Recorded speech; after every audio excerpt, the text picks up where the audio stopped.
Welcome to the Creative Impact Podcast. I'm your host, Rachel Caldwell, and I'm so happy you're here.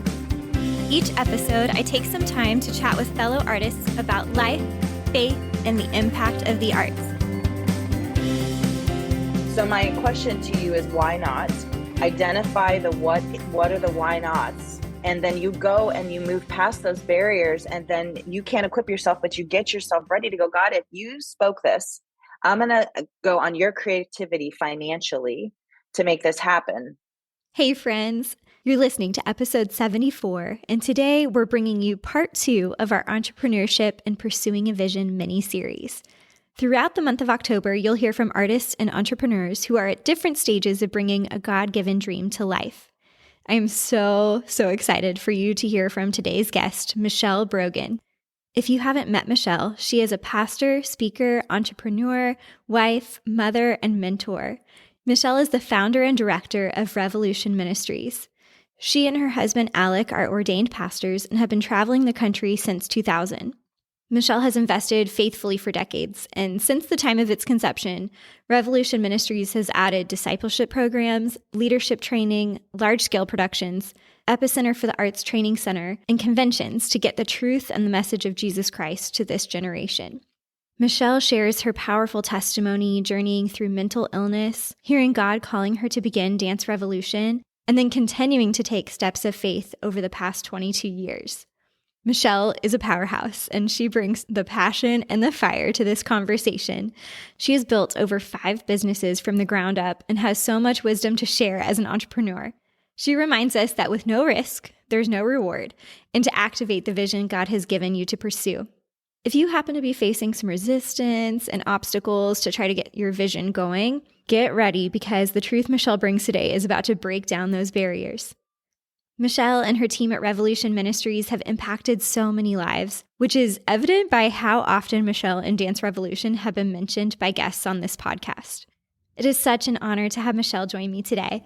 Enjoy my conversation with Michelle Brogan.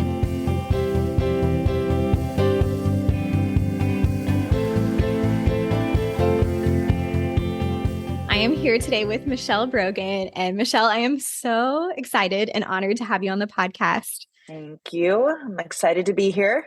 Yeah, thanks for joining me. It's so fun because I feel like I know you, even though this is our first time meeting, just because there's so many people that we have in common.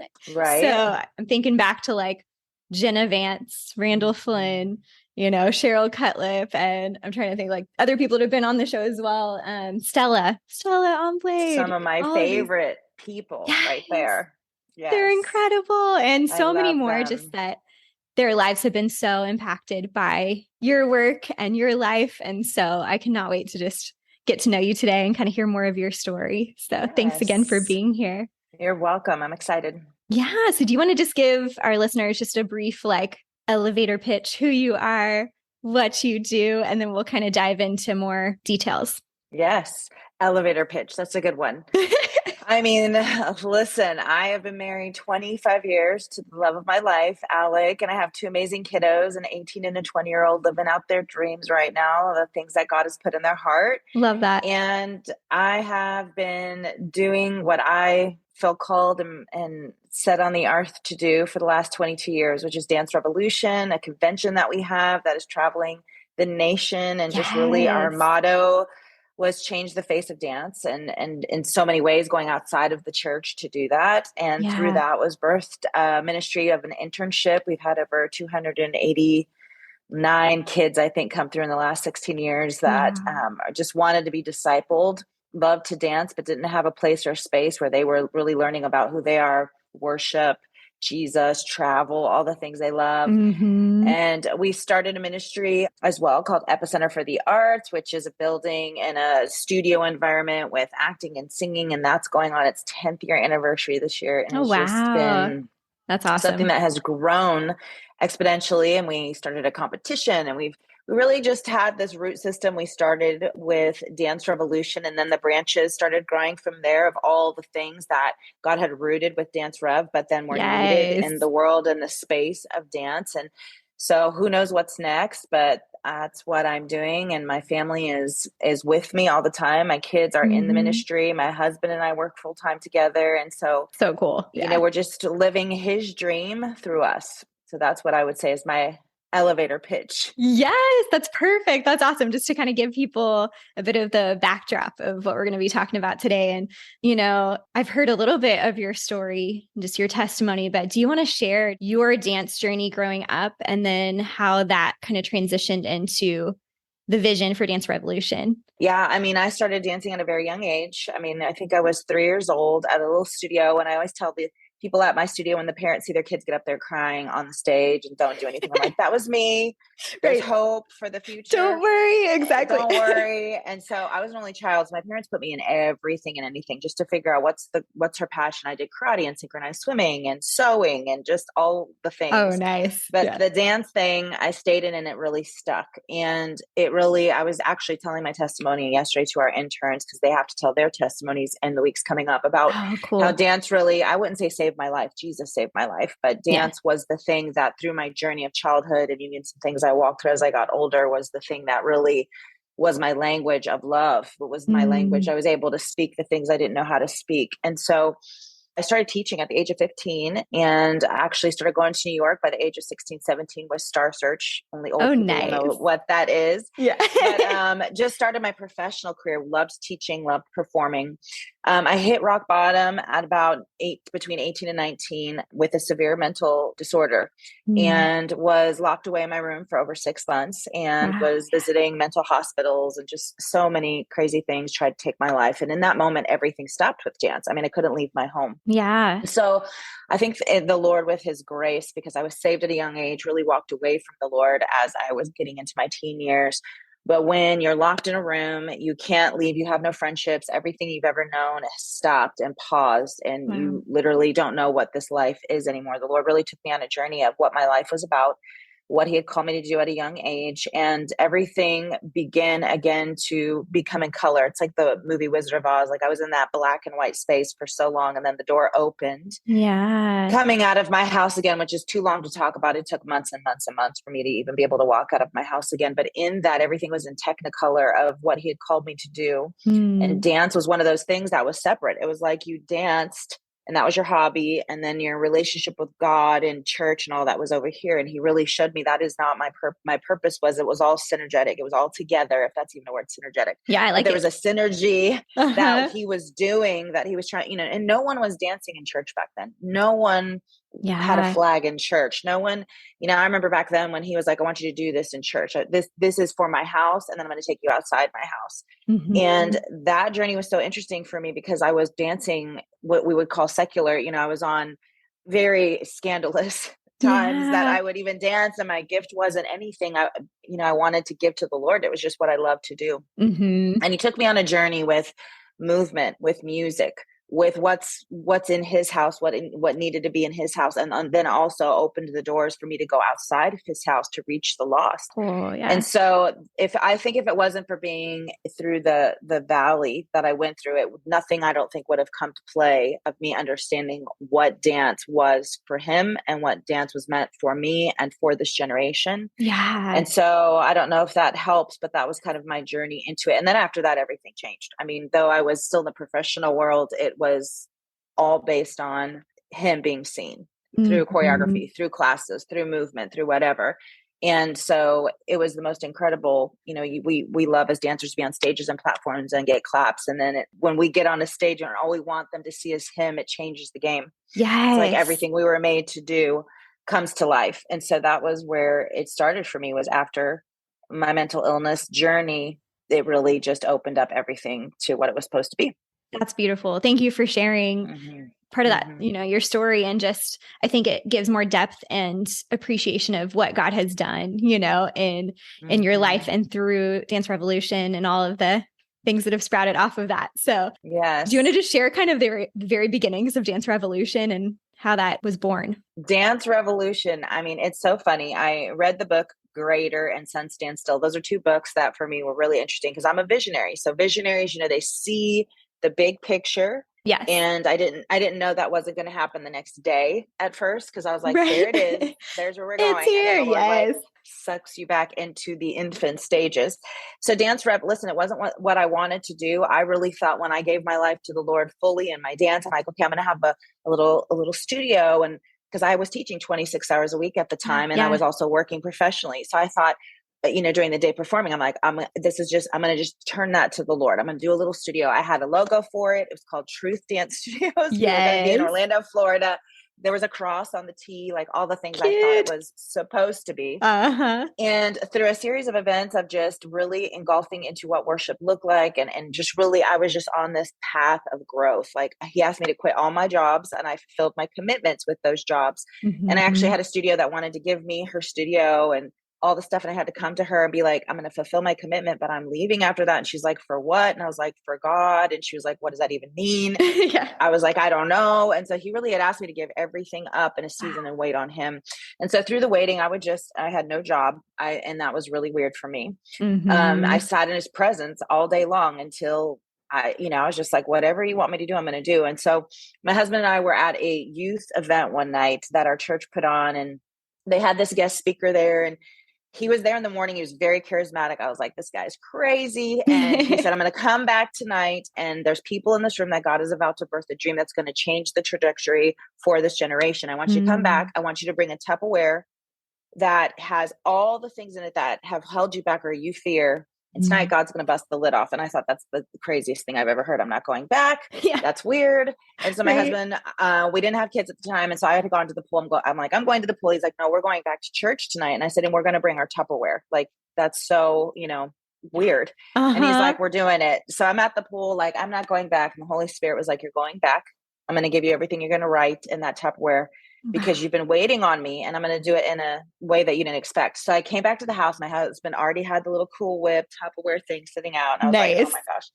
So I put all my things in there. The Holy Spirit started downloading. This is what it is. This is what you've been fearing, but this is what's holding you back. And I'm going to change this. I'm going to change the trajectory for you first. And so we went to the service. I thought there was going to be 5 people there, and we walked in the building. There was thousands of Tupperware things on the stage. And I was like, this is crazy. So I walked up to the stage, and I put mine I like squeezed it in, and I was like, God, if this is you, have him call my name, because I wrote my name at the top. And this whole service was going, and this guy was so crazy and charismatic and awesome, but like crazy. And I was like, God, this is crazy. This is awesome, but you're doing something so new. And he goes, I can't get through all these Tupperwares, but I'm going to grab one. And he jumps in the middle of these Tupperwares, sticks his hand down, and he pulls out a Tupperware. And he said, Michelle Brogan, tonight's your night, that God's changing the path for you. And I was like, you got to be kidding me. So he took, and he's throwing these papers in this crazy fashion. Well, as I was sitting there that night, I felt the Lord in it. He was like, this is it. This is what you've been waiting for. And so I had these earrings on that night. That was my first pair of diamond earrings my husband had ever given me. And the first pair of diamond earrings anyone had ever given me. And the Lord said, put those in the offering. And I was like, can you do that? Can you even take jewelry and put it in an offering? And it's for this youth thing and this building. It's just all these crazy, how Jesus does it. He doesn't do anything conventional. So I remember taking off my earrings, looking at my husband, I'm weeping. I'm like, Jesus told me to give the earrings up. And he's like, okay. And so I put them in the offering, and he said, don't put earrings on again until I give them to you. Another crazy directive. And I was like, are they coming from the heavens? How is this like manna? Like manna. And I love jewelry and fashion. So I was like, wow, this is going to be interesting. But that night when I got home at, I think it was about 4:38, I woke up in the middle of the night. I still have the book. I wrote it. And the Lord woke me up, and he said, get your notebook. I'm about to download this to you. And so in that moment, he gave me the vision for Dance Revolution. This was over 23 years ago, in a notebook I still have, with the names, how it was going to roll out, the people he wanted me to hire. He gave me characteristics of the people he wanted to bring. That's incredible. And all the stuff. I was like, I don't know anybody. I don't know anybody that's serving God, that's been in the professional arena, like all these things. I'm just looking at this notebook. But it was the next day that I got up and told my husband, the Lord gave me a vision, and he wants us to travel and book out hotels and all the things I was not qualified to do. And my husband said, absolutely, if you put it on your heart to do it. So I started calling hotels the next day. And this That's crazy awesome. fashion of this vision, I saw thousands of kids, and I'm calling and booking these hotels for like 10,000 people. Incredible. Yes. That's when I met Randy and Cheryl. Like I went and Googled, this is back when we didn't have iPhones. Yeah. And I Googled Christian dance. That's all I knew to do. I'm just going to Google this thing.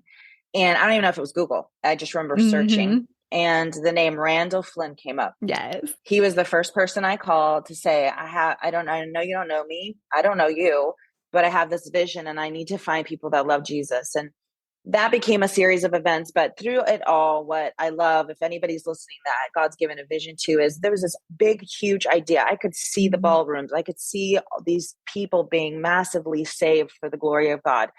But it did, the manifestation of that did not happen right away. The first tours we did, we set them in motion. It was 2001. So our first tour stop was October, which 9/11 was the month before. Wow. Yeah. So we had to cancel that. And so all this work, all this vision, all this money, everything we put into this event, first one's canceled. Second one, none of the staff wanted to fly. They were like, we don't, and so all this dream that had all this incredible testimony around it, the first year was like, nobody showed up. Yeah. It wasn't until Dallas that we had maybe 120 kids there. And it was like that for a couple years of like plowing and being like, I see this thing, but how's it coming to fruition? And, it wasn't until like 8 years in till I really started seeing some like big fruit come out of it. And 22 years later, we're seeing crazy, amazing. I'm seeing the visions, but now he's taking us to the next. But it was those small steps of cancellations and not having the people, not having the finances, but pushing through that, knowing if it was his dream that he was going to make it happen. And he was just looking for someone to do it. Yes. And a yes. That willing heart to say yes and to step forward, take the next step. That's so incredible. And I think super encouraging to everyone that's listening, and to my heart as well. And just knowing, being faithful in those small things, doing the next right thing, so to speak, and like, letting God take care of the outcome and the future. Yeah. Man, I think something that really resonates with me about what you have helped build with the Lord is I grew up ballet, dance team world in high school as well. And then I've been a dance team director the past 5 years in public high school in Texas. So, you live in Texas, right? As well. Yes. I do. To understand kind of the dance team culture and world and just the competition worlds, even like you've talked about with conventions. And, there's some things where you're like, wow, is this really what we're promoting? Are we really applauding some of these things? I'm like, it would kind of make my heart sick sometimes to be at competitions and like trying to reconcile that, I guess. And so I would love for you to just share your heart about, what is it that sets Dance Revolution, and even it's Earth Shakers, right? That's the competition. So Earth Shakers apart from the norm that we see right now.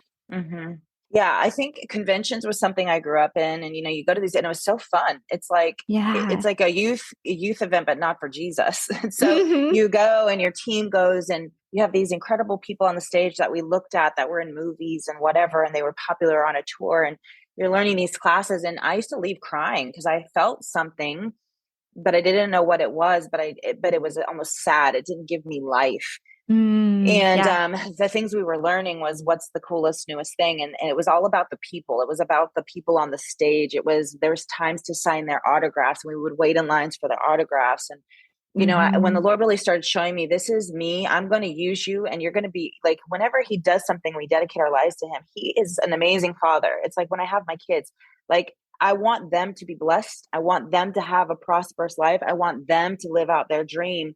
But with God, he does that for us. Like when we're focused on him, he always somehow in turn turns it back to us, right? Because we are his kids. So true. But that's not the purpose though. Like that's not why we do things, is to be seen. And so we do it. That's why I was like watching these conventions. I was like, there's no one doing this. And it's not about the music. I think a lot of people get, they use Christian music, or they have a verse on their bags or their shirts. I was like, I don't want to be that. I want to be that it isn't about the music or the graphic design or this that promotes the cross. You remember I said the cross and the truth was what I thought I needed to have, was splashing Right. that this is who we are. Here's the cross. Uh-huh. When Jesus started painting a picture of Dance Rev, he's like, it's not going to be what you have like a sticker on your car. It's going to be the fruit of what comes out of it, because it is a true heart of worship and it is a true place where all the lights are on me. But it's also fitting what's not fitting the culture. We created our own, it's a heavenly culture. Yes. But, you got to capture people, right now too. Where are they at? Yes. So the convention world for the dancers, I knew they weren't going to come to church. They're not going to come to church for dance. We say we're going to be a light, but we're more about passion than we are excellence. And I think you have to marry Jesus wants our passion, but the world wants what they're seeing. If you're going to speak to them, you have to have excellence in that. So and you have to have, something to give them. So for me, I knew what was different was we were going out to seek and save the lost. And we knew secular studios or even Christian studios that didn't have a safe place needed to come somewhere where the focus was him in a life transformational experience, getting to do what they loved. So what set us apart, I don't think, was just that we use Christian music, because we don't use all Christian music sometimes, because there are some things that we have to paint a picture of. Like we're doing pieces now on identity and the dry bones and mental illness, where I can't find a Christian song that's going to portray what needs to be heard, or instrumentally what needs to be heard, but we've redeemed it with a message. And so for us, what set us apart was that we had teachers that knew and loved Jesus, but they've had a past, or they're even in still the professional world. They were in Broadway and they knew how to speak to the kids that this is what the mission was, and this is what it's about, and this is what you do when you're going to go to the dark places. And that when they left a class, they knew him more. It wasn't just about the song. It was about the word that was being spoken. It was about the choreography that was coming to life, that had something tangible for them to remember. We set ourselves apart by also, we have our internship dancing, and they are the sermons on Saturday morning, and painting pieces that are very serious and very prevalent.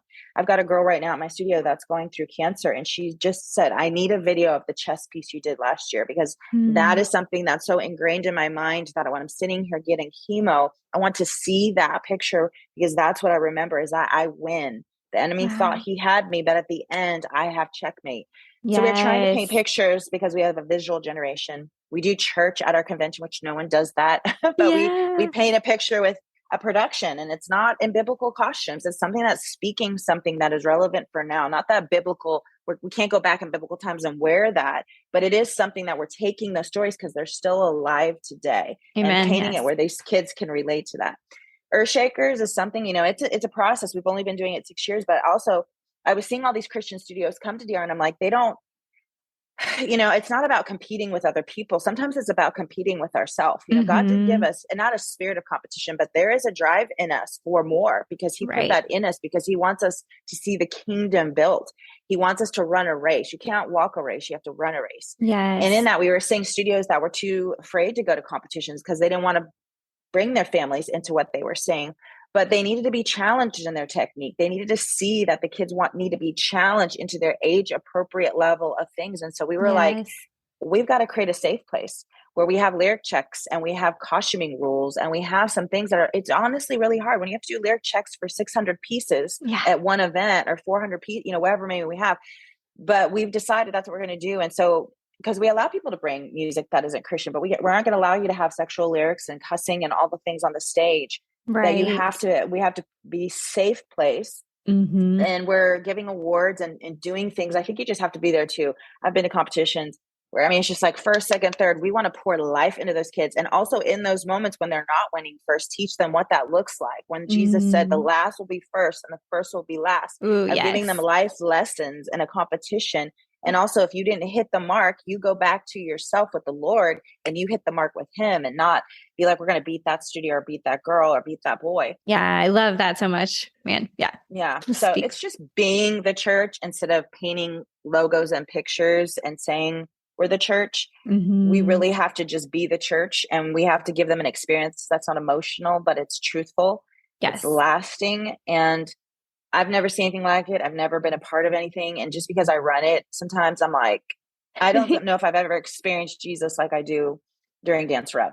Wow. It's something that's very special and very unique. And I really just think it's because we give him the whole space. We get out of the way and we give him the space. So good. So good. Yeah. And I kind of realized as I was getting, people scheduled for interviews that everyone that we're going to have in October are all entrepreneurs and, have had a vision, a dream that they have pursued. And so I'm really excited just to hear about kind of that journey as an entrepreneur as well. Maybe what have been some of the challenges along the way for you? Oof.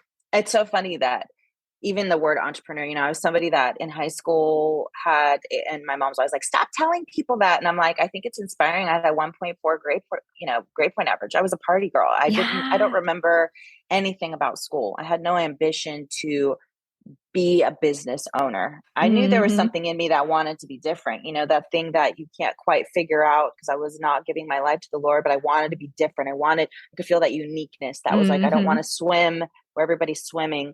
When I gave that to the Lord, that's when you get that visionary part of you, that apostolic, that he started giving me things. I'm like, I'm not qualified for that. Like, leadership, I need to lead myself first, and he showed me, you led yourself with me out of your room, out of that dry and dark place. And after that was just so much about growth and learning for me.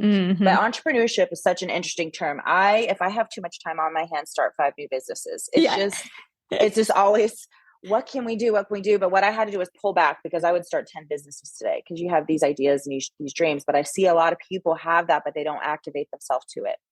There's all these ideas, but an entrepreneur has to be an activator.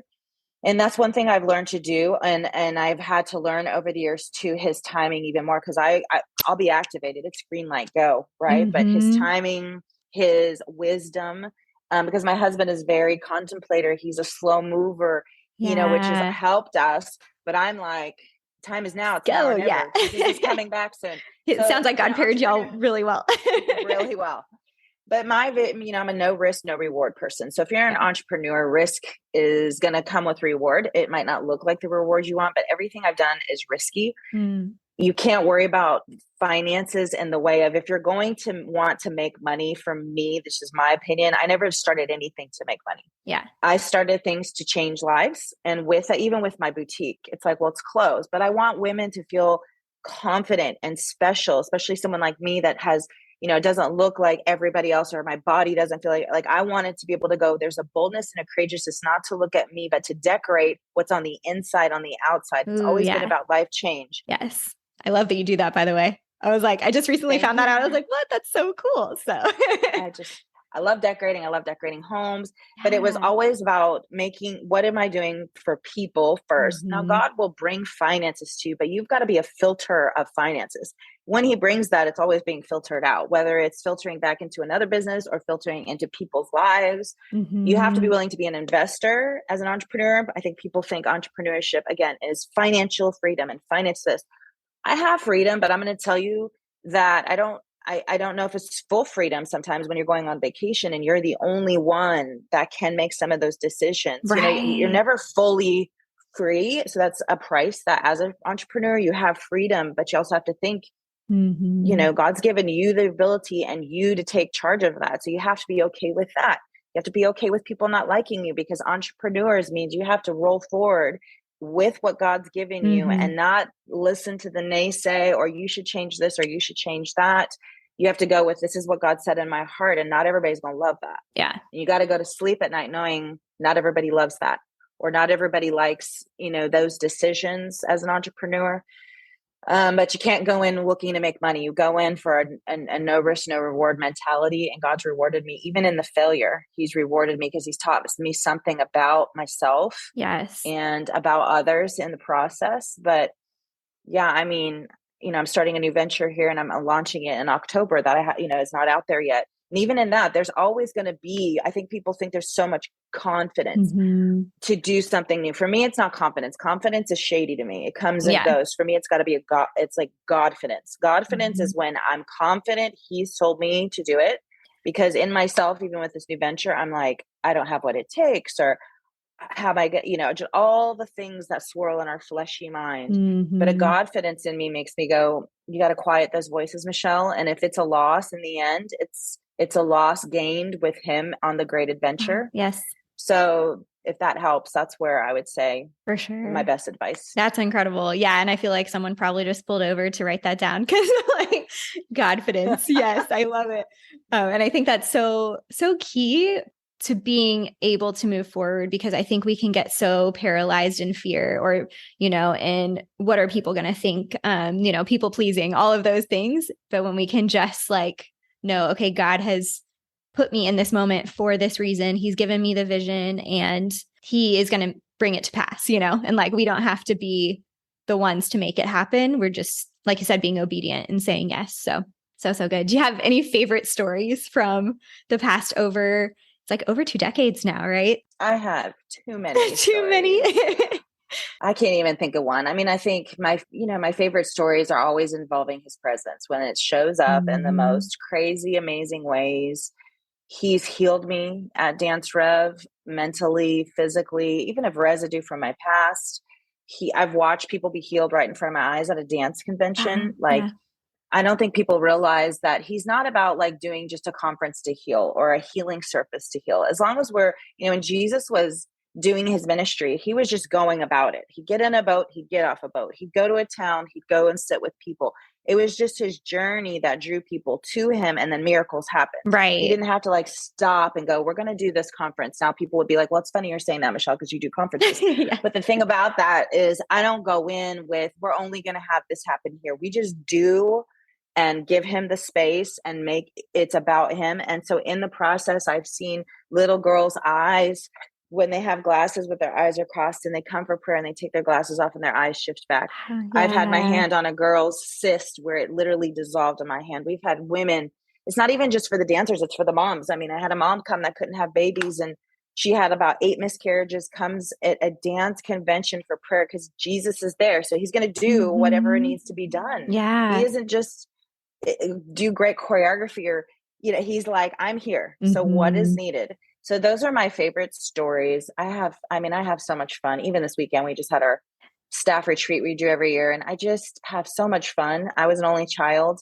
and I didn't have any brothers or sisters. So God's given me a family and I'm older than most of them, but it's my fam. And we just have a blast being with Jesus and we have laughs and we cut up and we worship and we fellowship together. But my favorite stories are healing stories that I see tangibly happen at a dance convention or in our internship. We'll just at the studio, these kids are there and I've seen kids totally radically be delivered of lifestyles and just in a time of worship at a dance internship.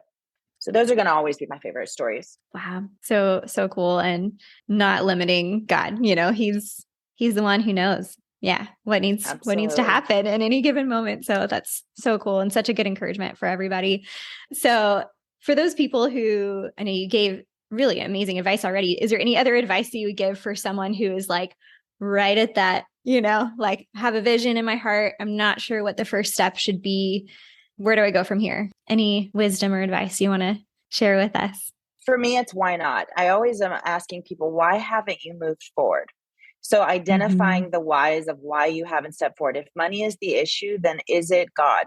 Because for me, we had not, he asked me to do the biggest thing I've ever done when I had no job. He had me quit everything, any income. My husband ended up having to leave his job too, because the Lord told him to lay it. I mean, he was a PGA professional and the golfer and finances. And then he's like, most people have this story of having money and then, or having nothing and then God gives the money. I'm like, no, we had something. And then the Lord was like, let go of that and trust me. And so when he's called you to it, and that's where it's always key of what is God speaking? What is he saying? Not a lot of times going back to what has he been speaking to even as a child? So when he speaks at the money thing, because I hear a lot of people make money as an excuse.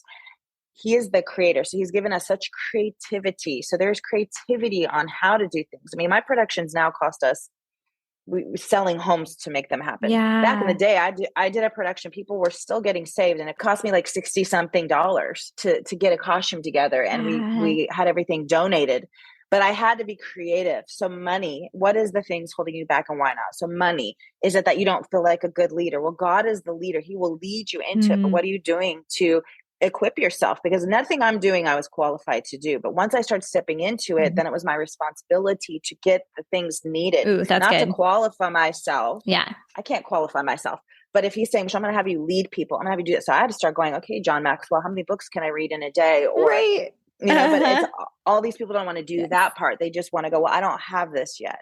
So my question to you is, why not? Identify the what are the why nots? And then you go and you move past those barriers, and then you can't equip yourself, but you get yourself ready to go, God, if you spoke this, I'm going to go on your creativity financially to make this happen. Yes. If it's that leadership thing, if it's, I don't have the time thing, well, then you need to strategize your time. I mean, people look at everything. A lot of people are like, how do you do everything you do? And I always laugh because I'm like, I just had to strategize what's important with time and not give the thing the lowest on the totem pole the time that was needed for the highest priority. Yes. And so I think people have to just identify the why nots, and then they have to be activated. And that sounds so easy, but like, what's the first step? Just take the first step, and the next day take the next right step. And pretty soon you'll go, oh my gosh, you'll look back and be like, I'm 30 steps into this. There's no, I am farther enough away from the shore now. That's going to take more energy to swim back. Then to keep going, right? Then to keep going. And then when you go, you realize you can see the other side. It's like all of a sudden when you keep going, then there's the other side, which is the next part of the story, the next thing you need. And so that's for me where I've always just been like, you know what? And has all of it been God? I think God uses it all. I've had good ideas that weren't God ideas. And he still would bless because my heart was for him. But then I would know, okay, the grace is not on this thing. You know, there's a couple things I've started that I'm like, where's the fruit in this? And I'm not going to go 4 or 5 years with just beating something that's just, there's not having a harvest or a fruit from it. Yeah. But I still learned from that. It activated me to the next thing. So that is just what I'd say is identify what it is that's holding you back. And then you break those barriers with him and then learn and grow, and he will activate you. Yes. That's so good to be able to say, where is the fruit? And then continue to move forward in that and seeking God and those things. So, so good. Thank you for that. And just the wisdom, I think it gives a lot of courage probably to people to say, yes, Lord, if you've called me to this, I can take that next step. So I appreciate that. And you touched on something when you were talking about the idea of like, how do you get it all done? Right. And you are speaker, leader, wife, mother, like all of the things, choreographer and producer, like you said, prioritizing, setting those things. Any other wisdom in like how you go about choosing how to invest your time in a given day, just like practically, I guess. Yeah. I learned about my time with the Lord instead of comparing time. Like everybody has time with the Lord. You know, I've been a journaler, you know, get up early in the morning. The Lord's taught me a lot about my seasons of my relationship with him. And someone prophesied over me once. They were like talking about what everybody's time looks like, but you have Moses' time with Jesus. And you have to figure out what that looks like for you of like, where do I connect with God?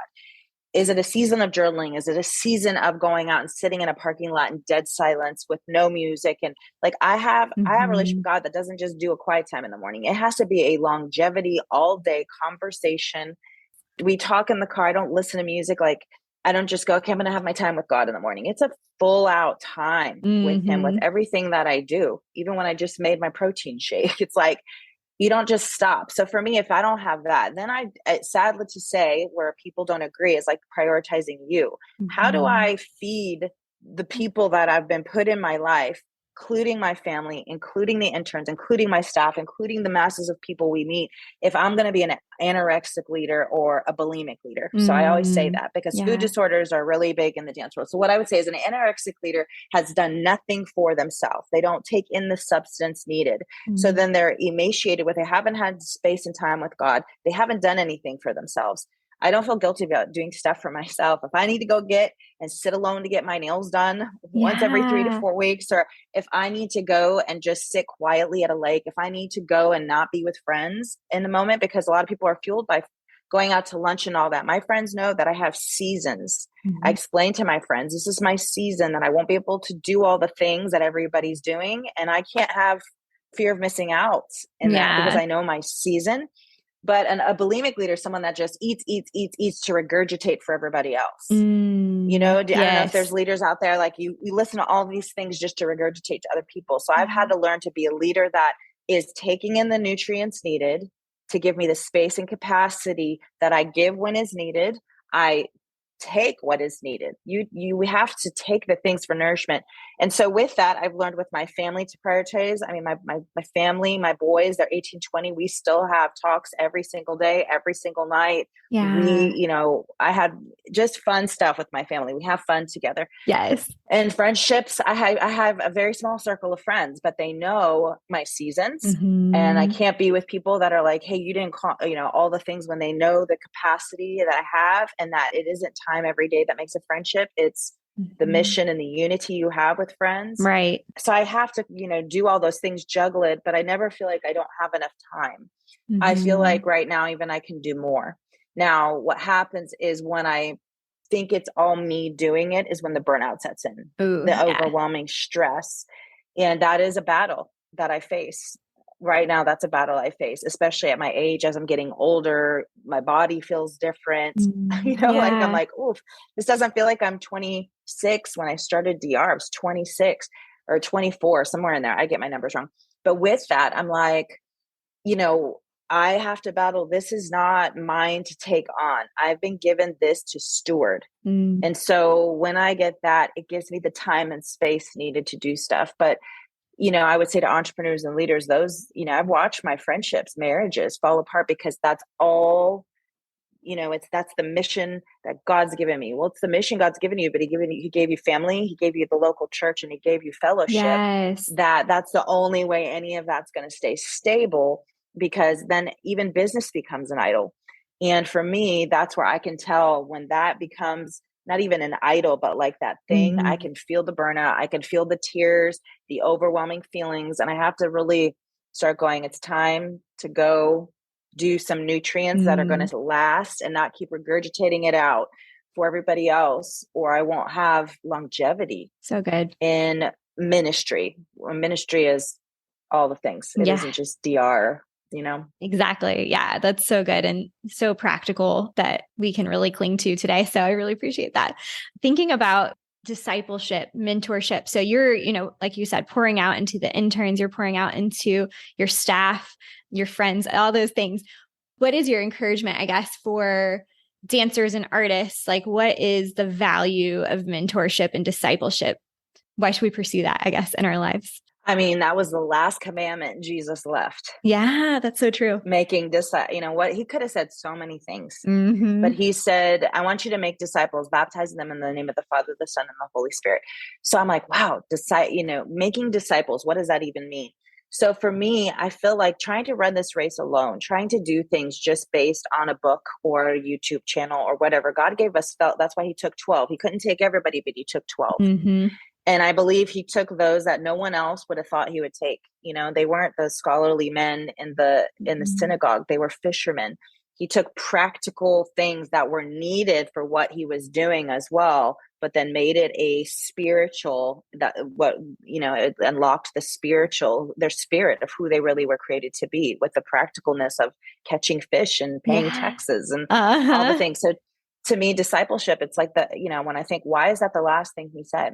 Because he was making disciples. He let them walk with him, not just teach. He sat and taught, but it was a life journey of witnessing to them through his daily life, for them watching him when he woke up in the morning out on the mountain, praying by himself, and then speaking their lingo and their language. He was able to prophesy to them when they were thinking things that they didn't even know he knew they were thinking. And so that was such a picture. If we're going to follow Jesus, he was all about being a lifestyle witness, just living life and others watching him, but also having times of sitting, and carried with him 12. He could have just gone on his own, but that just paints a picture of the inner circle of discipleship. The bigger circle, like we have right now, whether it be social media or whatever, or the conferences, that there might not be people that travel with you all the time, but you are leaving nuggets and seeds that will be planted and then watered as their journey goes.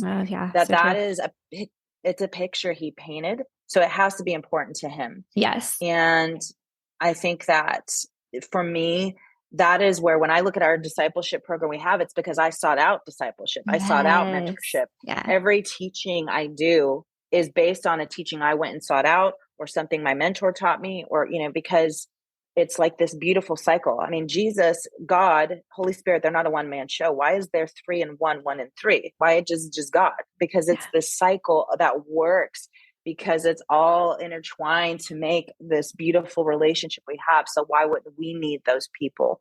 Why wouldn't we need someone to look to, even when people let us down? I think a lot of people don't want that anymore because they're seeing people in front of their eyes fail them or fail their marriages or fail the church. But what I would say is Jesus, everybody in the Bible that I see that he put out there as, something to look at, David or whatever, they all failed. Yeah, so true. But the thing was, their heart was inclined to God. So find people even through failure that still have a repentant heart inclined to God, so that we stop being this church that doesn't trust people, because everybody has something to give. Yeah. Even in the hard stuff, I've learned some of my hardest lessons through not good situations with people that I trusted, but it helped me realize that's not what I want to do. And that's not what I want to be. Grows us through that. Yeah. Love thinking about, the value of community, and thanks for just like directing us right back. Here's where Jesus modeled it, and commanded it. So good. One question I always love to ask all our guests is there something on your heart that you would like to share with other artists right now? So anything you're just feeling on your heart or like passionate about in this season that you'd like to share? Yeah. I don't know if my message is super popular right now. That's okay. I feel like I want people, artists, to be aware. I think right now we're living out Matthew. We're living out some times where it talked about false teachings, false messages that tickle our ears, that will sway us. And I feel like we've kind of gotten on a path, especially as performing artists or singers. We're on stages. People come to events and we have crowds of people and we're up on a stage looking down at people. And I think we have to always be careful that if we've built anything or want to do anything, to fulfill a desire in our heart, which sounds crazy because it's like, well, that's what he wants us to fulfill desires. First, it's his desire on the earth. Yes. He brought us here to fulfill a mission for his kingdom, for his glory. And we've kind of gotten swayed into this my dream message. What's my dream? I want to live out my dream. He's put this dream, or I have this dream in my heart. I think I always want to ask people, is it his dream? Because our dreams are so fleeting. We have so many dreams and desires. And I think that we are using the fame of a stage or a ministry name or a brand sometimes to be like, we're making Jesus famous, when it's really making us famous. Yeah. We just don't even know subconsciously that that's what it's doing. And we're getting it backwards. We're listening to lots of messages and things that are about God wants you to prosper. He wants you to succeed. He wants you to live your dream. He wants this. And I want to say, that's a good God. I do believe he's a good father. But if that is our core thing, and we're presenting in our times to him as, I want to do this. I still have a dream. I want to be on Broadway. I want my productions to be on Broadway. I just talked to somebody about this morning. That is not my focus of my time with him. That is not my focus of what I do. If he's got that in the picture, I'm just going to keep doing the next right yes to make sure that all eyes are on him. Right. And he'll open that door if that's what it is. And if that's his dream, he knows I'm available for it. Yes. But I want artists just to be really careful in these times, because we have, social media has painted so many pictures. I even find myself like, oh, I don't like social media. Why do we keep having to post? But that's where the generation's eyes are. But even in that, of not one-upping over here, how many people do I have coming to this? Or like, it has got to be so laser focused in this season, because there are some tricky messages out there for artists and performing artists that are really puffing us up in a way that we are really close to sitting on that throne where we don't belong. Yeah. So I would just say, keep in check, stay humble, all eyes on him, especially when you're the ones that are in the front. Whether I have a mic in my hand or dancers that are dancing, those are places to lay low. Always lay low. Love that so much. Yes. Last question, just for fun, is what is one of your favorite things right now? And that can literally be anything. So whatever you're loving right now. One of my favorite things right now is it's always my favorite. I love my family. Yeah. I love hanging out with my boys. They're in a season now where they're adults. And so watching them start to live out their dreams, it's like the dream. And when I say about dreams, but watching them, the God-given dream, even that I have in my journals, that the Lord and breaking barriers from that, my boys, because they're creative, deal with, they have to deal with a lot of what that looks like, even as a dancer, as a guy, as a dancer, and being the one that stands alone in a room with a bunch of girls, knowing that God has called him to be a warrior, to be one that stands out and doesn't conform to a mold. and watching them make those choices in a really crazy world right now and do it with all his might for Jesus, and watch my other son who is writing albums and singing for God right now, Love and it. how he's hearing him and all of that, and how, where their hearts are is my favorite thing. Yes. Listen, I love looking at design. Uh-huh. I picture building different things, and I love colors, and I love the architecture. I love looking at Yeah. that stuff. But my family is my favorite thing, and always will be. So fun. Yes. They sound like such incredibly humans too. So it'll be fun to kind of see their journeys as well. And Yes. super fun. I know we talked about like pros and cons of social media, but it is fun following you on social media and seeing some of what you're posting with family too. So Oh, thanks. yeah. I try. I only have that Instagram, no Facebook, no. I was Yeah. like, I have to get like Narrow it down. This is all I can do. Yes. Right. I know it can become like all the things so time consuming. much. So Instagram seems like one of the best places now anyway. Yeah, right. Yeah. Well, Michelle, this has been such an honor and just such a joy to get to know you. Thank you for sharing your heart, for sharing your passion, and the things that God has placed on your heart, and for the seeds and that you planted and sown in the dance community. And I love that we're seeing some of the fruit of that right now, and we'll continue into the future. So thank you again. Well, thank you for doing this. And I just pray that it goes out there where people are going to be touched, and they're going to be inspired. And I appreciate your time as well. Yeah, thank you.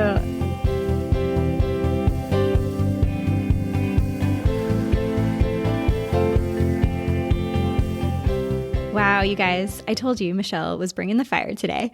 I love when she talked about Godfidence versus confidence, and also just asking that question, is this God's dream that he's given me? You can connect with Michelle and Dance Revolution on Instagram.